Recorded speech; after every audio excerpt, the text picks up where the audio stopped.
Innsbruck, Austria, the '64 Olympics, and the good thing is you're not competing, you're only broadcasting because you're fighting jet lag. Where do you go from there? Well, I'll go back one step to tell you how different it was and tell you how ABC got the rights to the Innsbruck Olympics of 1964. Roone Arledge and Chet Simmons were the co-heads of ABC Sports. And they went over and got a car in Munich and a driver. And the driver, a guy named Kurt Fuchs, took them down to Innsbruck, where they're going to have the meetings. And they had been told that no interpreter would be required because the chairman of the committee spoke perfect English. So they went into the meeting, and they had about a 2-hour meeting. It seemed to be okay. The guy stumbled along, really, Herr Professor Wolfgang. And at the end, he said, well, I think we have reached agreement, and this has been a very interesting meeting, but the time has come for me to bid you hello. Hello? And they said, went back to the hotel. They said, we better get an interpreter for tomorrow. You know who they got? The driver. The driver. I mean, this would be as if somebody from Germany was coming over to get the rights to an Olympic Games in the United States, and as an interpreter, they used the cab driver who brought them from the airport, you know? But old Fuchs, who learned his English just listening to Armed Forces radio, went in and did a pretty good job. So suddenly here we were, 1964, at the Olympic Games. The way we did it was we had 3.5 minutes at the opening ceremony and the closing ceremony by satellite. The first time there was satellite. But it was then whirling around the world, and it only had what they call a window of 3 to 3.5 minutes at a time. So it was useless for regular coverage. We did do that. Everything else was on videotape. They put our tape machines, they never seemed to be ready for you in those days, in the basement of the newly constructed ice arena, where cement dust was still kind of filtering down from the ceiling and was getting into the machines, and the tape operators would have to go and blow this stuff out of the machines while they were editing. The editing at that time was still done literally with a razor blade and tape. It must have been something from the 3M's company. It looked like Scotch tape, but it was specially made for this. But they'd slice it, put it together, you know, and throw away the old tape. Then when they were all finished, which would be, I don't know, 3:30 or 4 o'clock in the morning, there was a retired Air Force colonel, recently retired guy who was still in Europe, named Jim McNew, and he would take the tapes and throw them in the trunk of his car and drive over the snow of the mountains of Bavaria to the Munich airport. He had to get there in time to meet Pan Am Flight 101, which would then fly the tapes back to New York, and they would put them on the next night. At this point being already edited, by the way, not like 4 years before at CBS. But I mean, you know, one blizzard and we would have been out of business, you know, but somehow he made it through every night. So he was the only link. There was no backup plan to... He was it. That was it. The tapes was to the only airport. thing there was. And I remember we only won 1 gold medal in those games. And on the day that happened, it was supposed to be my 1 day off during those Olympics. But, you know, being interested in sports, I went over to the speed skating oval, which was outdoors still at that time. And I was standing there watching him when a guy from CBS or ABC radio came up to me. He said, I can't find my commentator. He said, this American guy's going to skate next. Would you do the commentary for me? So I said, sure, let me see who it was. His name was Terry McDermott. Well, at this point, early in the morning, a Soviet, his name was Grecian, had set a very good world record time, and then 2 other guys had tied it. But by now it was almost noon, and the sun was out, and the ice was beginning to melt. So it was getting to be slushy, and the track was getting slower and slower, so I thought, no chance for this guy. Of course, Terry McDermott went out and won the gold medal. I did this description on radio, not television. Jim Simpson did it on television. So we were still running around and grabbing things as they came to a great extent. We did, though. We had advances, like we flew from ground level down up into the mountains by helicopter every day. That was a first. Until one day we got down to the soccer field where we were doing it, and Andrea Meade Lawrence, who had been a ski racing champion, but was now one of our commentators, she used to put us through calisthenics every morning. We got down there, and the helicopter didn't come for quite a while. And then they said, we got to go up by car. I said, why?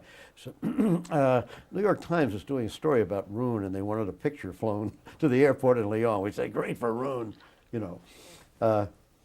But Innsbruck it was a milestone in the history of covering the Olympics. What were your responsibilities during the 64 I games? was doing the opening ceremony and the closing ceremony and ski racing. I did one other sport. What would it have been? I don't know. Ski racing was the main thing. That's the one that stuck Oh, in- I know, figure skating. Oh. See, I've never been crazy about figure skating. The brain made me forget it, don't you think? And that's something very few people would probably believe. That I know.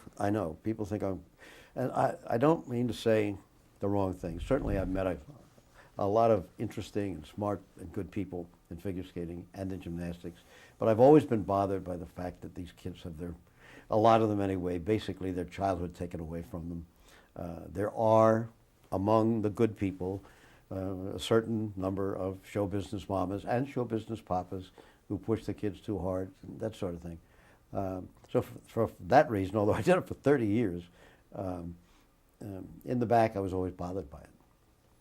as you did the broadcasting for ABC in the 64 games, was that a separate contract, the Olympics, from your regular work contract? No. How did you arrange the financial aspect of working? That at was all Olympics? for the same magnificent fee. I can't remember what it was, but no, that was you just took the assignments that they gave you and did them. 1968. Now the Olympics are starting to become, if not routine, still you are starting to become a regular part of the Olympic Games. The third time around, you've done it on satellite. What new horizons do you start to break through in the 68 games that you've never done before? Color was the first thing. I didn't have to do anything about it except say that it was there. You know, NBC had done color before the other Olympics, the other networks, but now everything was going to be in full color, and that made a big difference in the scenics you could do and in the sports themselves. Aside from that, it was just a progression. I think we had a lot more airtime. We did, as a matter of fact, and every Olympics we did, we had more airtime. Did color change the way you describe things to people? You no longer had to describe the red shorts of the runner in lane 3? We didn't have to do that anymore. That's right, and that was kind of inadequate anyway. People say, "Oh, I don't see any red shorts," you know. But now, of course, there was what was always described as living color, even though it was on tape. Tell me about the incident with the Austrian skier, Karl Schranz, in the 68 games. Karl in Schranz, Grenoble. yeah, Karl Schranz of Austria. Here was a case. It was certainly the first time that television was actually used to decide an event. Jean-Claude Killy of France, of course, had been expected perhaps to win all 3 gold medals in men's ski racing, and here it was in his home country. It was a very exciting thing, and he won the first 2. All that was left was the slalom event, and his great rival was Karl Schranz of Austria, you know, who represented the German race and the German the language, and who always dressed in black. I mean, you know, it was all perfect, and Killy was good looking, and the tricolore, and you know, all this stuff. Anyway, Killy came down and he turned in on the first run. After the first run, I believe Schranz left, but then led. Then there was the second run, and Killy came down and turned in a terrific run. And they carried him on their shoulders. Everything was cool. But they said, wait a minute, Schranz is yet to come down. Schranz started to come down, and by now a fog had rolled in. I mean, a heavy fog. You couldn't see them looking up the hill. But television cameras have a little better eye than we do under those circumstances when you open up that iris. So we could see this foggy figure coming down the mountain. Suddenly he stopped, you know, and he just skied out the rest of the course, and he came down and he said, well, he missed the gate. So it's over, and Killy has won, and the people all cheered, and everything was wonderful, except that Schranz didn't look like a guy who had lost. He just kind of marched over to the officials, was pointing up the hill. He said that a policeman of some sort had skied onto the course in front of him, and not to hit the guy, he had skied off the course. So they said, how are we going to decide this? And they said, well, let us go to the television truck. So they went to the television truck, and for, I don't know, an hour, maybe 2 hours, they looked at these tapes over and over and over again because they were pretty foggy. But you could see this figure, and the crowd was getting restless, and they're booing. They don't boo, they whistle over there. And finally, they said they had come to a conclusion, and Monsieur Killy is the winner. And of course, it was a great celebration. As I recall, the vote was 3-2.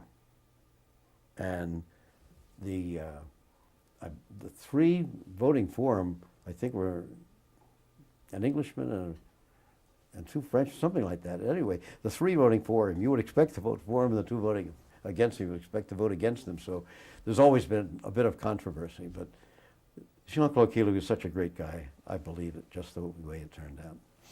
60s, of course, give way to the 70s, and now Wide World of Sports is starting to be much more than just a show with a little bit of a history. It's a decade-long show.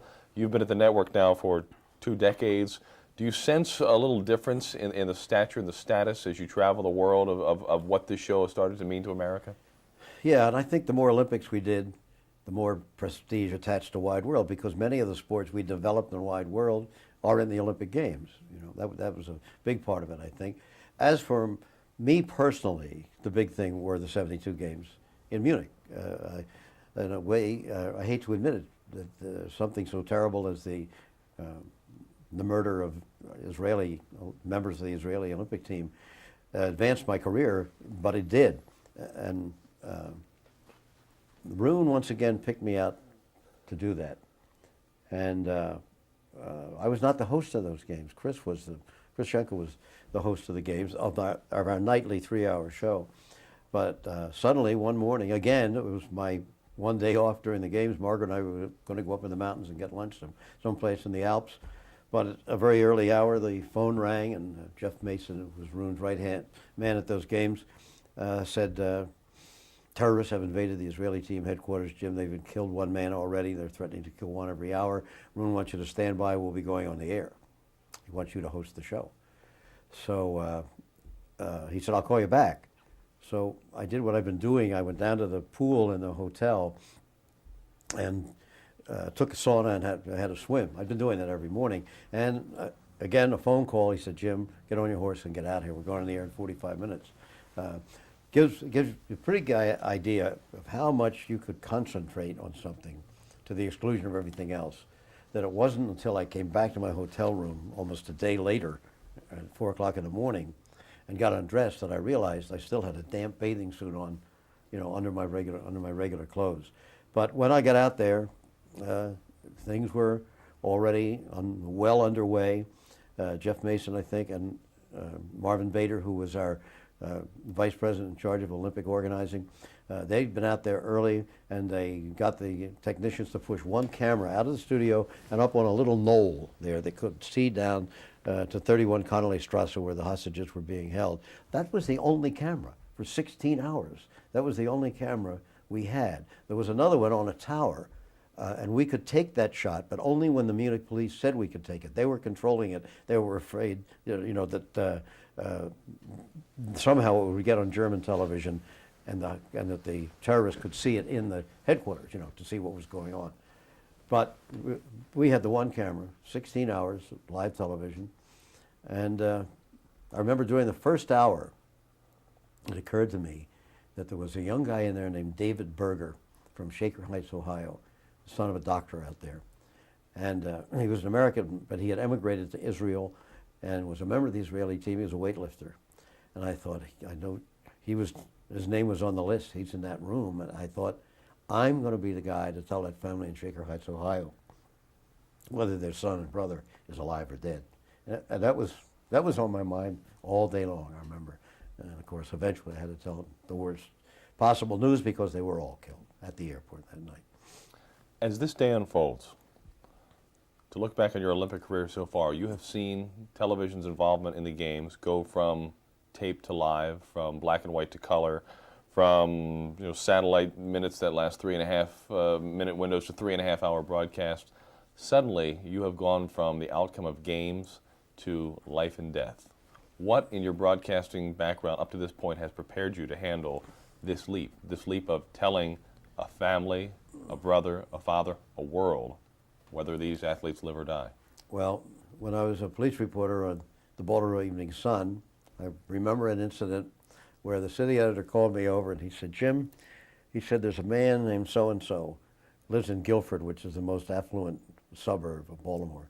He said he's been missing for 6 months. He said, we want to do a story about it. We think he just ran away from home. He said, but you can't say that. But he said, would you go out and ask his wife for a picture? I thought, like Helen Hayes was told me about getting to the theater. I hope this taxi cab breaks down. I don't have the nerve to do this. And this lady opened the door, and I told her from the sun, bang! She slammed it in my face. And, you know, I learned that as a newspaper reporter, you have to do a lot of stuff like that. I was never good at it. My wife, Margaret, had that very difficult duty many times because they knew she was a sensitive person. You know, every time a policeman was killed or something, they'd say, Margaret, go out and interview his wife. So I had that kind of background. And being a newspaper reporter, and then going into sports, I thought that if you're a guy who reads all the sections of the newspaper, not just the sports section, reporting is reporting. It's basically the same thing, telling the facts of what have happened here and is happening here, and also giving something of the flavor of what it feels like to be here at this point. So the reporting aspect didn't bother me. The idea of telling these people that all these men were dead, of course it did. It was one of the most terrible moments of my life, and I think everybody who has seen it.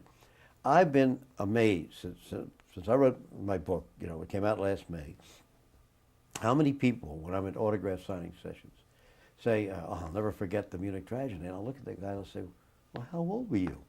And so many of them said, 8 years old, you know, 10 years old. One guy said 7 years. I said, you don't remember? He said, yes, I do. I remember this guy in the mask, you know, or I knew something terrible was happening. And kids and adults alike, they remember it to this day more vividly than so many other moments in our history. Maybe part of the reason was that we weren't used to terrorism at that time. This was something that just came out of the blue. Also, the fact that it was at the scene of the holy of holies of sport, the Olympic Games, and the Olympic Village itself. But it did make that impact. I'll guarantee you, 4 or 5 times a month, at least, somebody comes up to me in an airport or a supermarket or wherever I may be, and I think that when I talk about last week's show, and they say, I'll never forget Munich, and tell me about this and that. Take us back through the day as this day unfolds. A 16-hour day. I'm sure you remember so much of the day. At what point in the broadcast do you start in your own mind playing out all of the scenarios and thinking best case, worst case scenario, and what you will do in those situations? We really played it minute by minute. What we had was I was in the studio, Roon was producing in the control room, and inside the Olympic Village we had Peter Jennings, who was then the Middle Eastern correspondent for ABC News. He had been, as a very young guy, he was the host of the news. Many people forget that or didn't know it. But then he was Middle East correspondent a good many years before he came back and became the host again of World News Tonight. But he had come to Munich at the suggestion of Roon. Roon called him up in the Middle East and said, Peter, how would you like a little vacation from the tension of the Middle East? Come to Munich and work with us and do the sidebar news type stories around town. He said, I thought that'd be great. And the next thing you know, Peter was in the headquarters of the Italian Olympic team, no more than about 75 yards from the apartments where the Israelis were being held. And all he had was a telephone. And one of our technicians, Billy Blumel, figured out a way to pipe the telephone into our outgoing signal and thereby, you know, out to everywhere in the United States. At the same time, we had one of our young producers who sneaked into the village wearing an athlete's uniform, an American athlete's uniform that he had borrowed from somebody, and he had an athlete's bag, a boxer's bag, and in that he actually had a 16-millimeter camera. He was going to get film coverage that we could use in another way later on, you know. So he said, I knew this one building was exactly facing the building where they were held. I had a little map of the village. So he said, I went in there and I got in the elevator and I pushed 2. I said, later I said, why'd you push 2? He said, I don't know. I had to push something. And he said, I pushed 2. I guess maybe I thought I'd get a view. And I got off on 2, started walking down past all these rooms, and I heard water running in a room. And I thought maybe somebody's in there. And I went in. Nobody was. Somebody had left the water running, and I turned it off. So I walked on this little balcony, and straight across, I was looking into the eyes of this guy with the white hat. They look out for the terrorists. And he said, we looked at each other, and literally, I think, blinked, as you read in the novels, and we both quickly went back inside. Well, he was there most of the day, as Peter Jennings was. All he had was a walkie-talkie.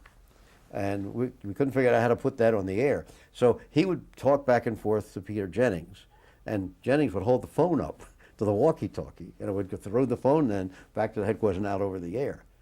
Except that John didn't know this.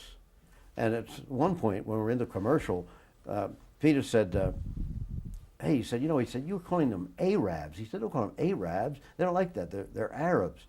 He says, you're on the air. He said, I am? He said, thanks a lot for telling me, Peter. That's the way that the thing was constructed. Howard Cosell was with the film crew. He was down in the village elsewhere with the film crew, and they got some good interviews and that sort of thing. But that was the basic coverage all that long day, and there was deadline after deadline when they started going to kill people, and they didn't, and then there were scenes to describe, like when all the policemen in athletes' uniforms started scrambling along the rooftops with their guns and this sort of thing, and they were going to try to sneak in here. And it was always something to describe, and a reaction from around the world. And then at one point in the night, they flew them off to the airport, to a military airport, by helicopters. I remember our daughter Mary was standing at the fence. From our studio to the fence of the village was 25 yards. I paced it off the next year when I came back. And from the fence to the headquarters where they were being held was another 75 yards. So a great crowd, a couple thousand people had gathered here at this fence. And looking back, it was not without danger, but our daughter's never been afraid of danger. So she was in that crowd, and she told me later, she said, Dad, when the helicopters went over with the little red lights blinking on and off, they were so close, you almost felt you could touch them. And nobody could do anything, nobody in the world. And that was a touching moment.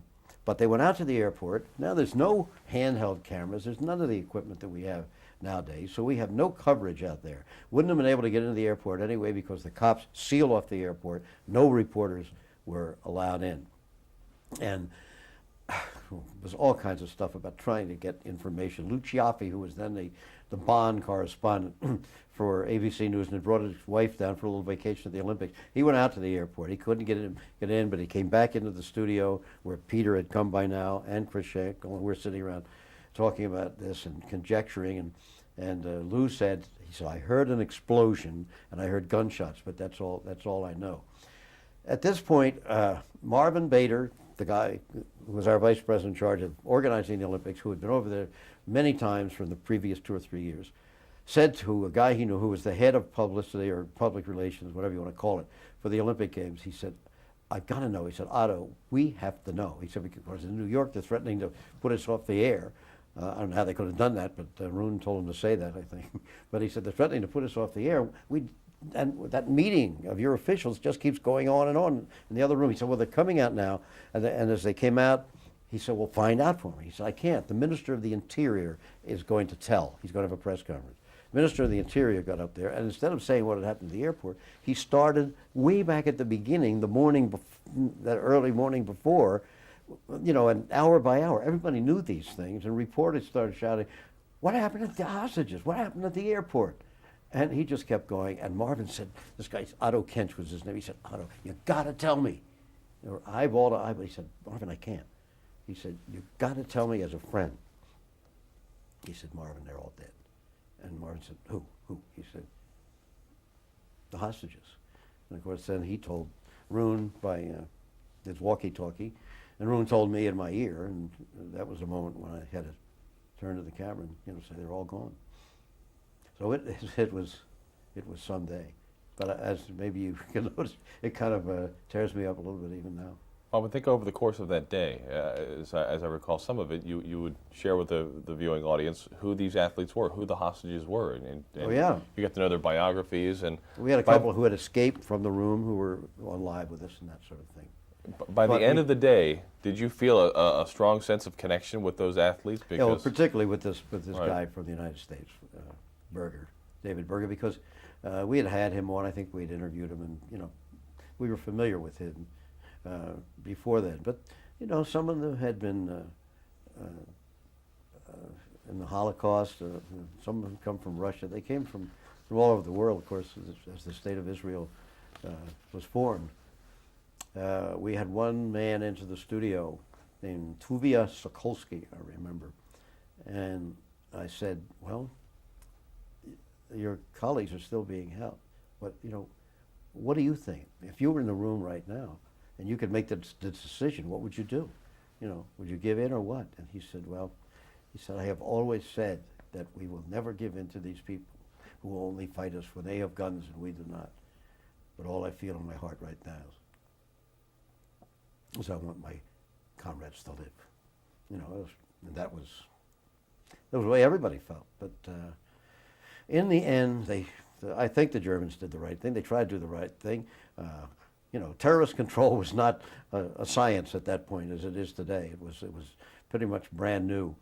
And they had sent snipers to the airport. They were all in place and ready to go.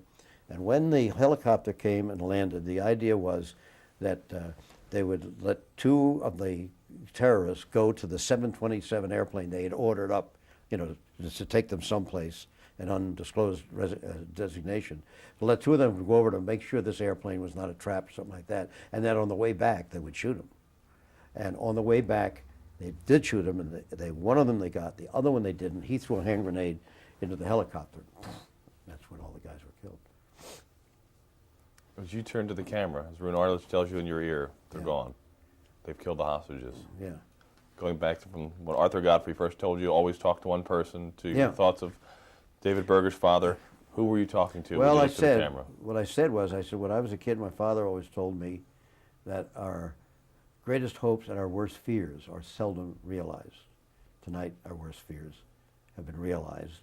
I said, two were killed, and I think I said this morning, and then I said yesterday morning, in their rooms. The others were killed at the airport tonight. They're all gone. That was it. You've had to fill a lot of time in your career on the air, but after you have just said that, where do you go? Well, I remember somebody said, I don't know who it was, we were all distracted at that time, and I had just, shortly before I got the news, I just going through the whole 24-hour period or 16-hour period that had occurred. And somebody then said, well, Jim, how about wrapping up the whole thing for us? And I thought, that's what I just said, but I did it again. But we were all just so down, we didn't know where we were. And stayed on the air until Rune said, let's wrap it up. And then went back to the hotel room. There had been this false report, which we did not put on the air, but which German television did, that all the hostages had been saved and all the terrorists killed. And so most people in Munich thought that was the case. Got back to the room, Margaret was asleep, it's 4 o'clock in the morning, and she said, oh, you're back, thank God. And she said, well, at least they were all saved. I said, no, they're all dead. That was another moment. And I got 2 hours sleep because we had to go back because they were going to have a memorial service at the stadium. It was supposed to be the first day of the decathlon competition. Instead, it was going to be a memorial service. And as I was going through our ABC headquarters, I saw our mailboxes over there. We each had one. There was a little yellow slip coming out of mine. And that's when somehow the impact of how this had registered back home came to me. It said, Jim, you were a credit to your network, to your medium, and to yourself, and was signed Walter Cronkite. Whoops. How about that? Come a long way from the time you first worked with him in 1954. That's right. That's right. We'll continue in just a moment. I always break my...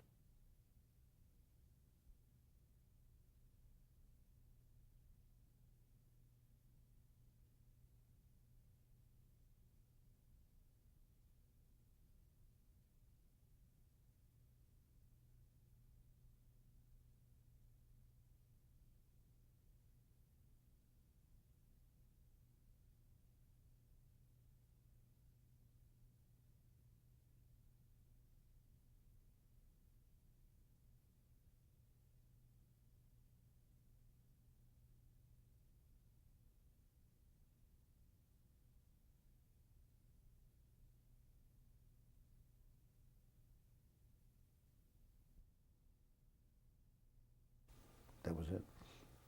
You've had to fill a lot of time in your career on the air, but after you have just said that, where do you go? Well, I remember somebody said, I don't know who it was. We were all distracted at that time, and I had just shortly before I got the news, I just going through the whole 24-hour period or 16-hour period that had occurred, and somebody then said, "Well, Jim, how about wrapping up the whole thing for us?" And I thought, that's what I just said, you know, but I did it again. But we were all just so down, we didn't know where we were, and stayed on the air until Roone said, "Let's wrap it up," and then went back to the hotel room. There had been this false report, which we did not put on the air, but which German television did, that all the hostages had been saved and all the terrorists killed. And so many people, most people in Munich thought that was the case. Got back to the room, Margaret was asleep, it's 4 o'clock in the morning, and she said, "Oh, you're back, thank God." And she said, "Well, at least they were all saved." I said, "No, they're all dead." That was another moment. And I got 2 hours sleep because we had to go back because they were going to have a memorial service at the stadium. It was supposed to be the first day of the decathlon competition. Instead, it was going to be a memorial service.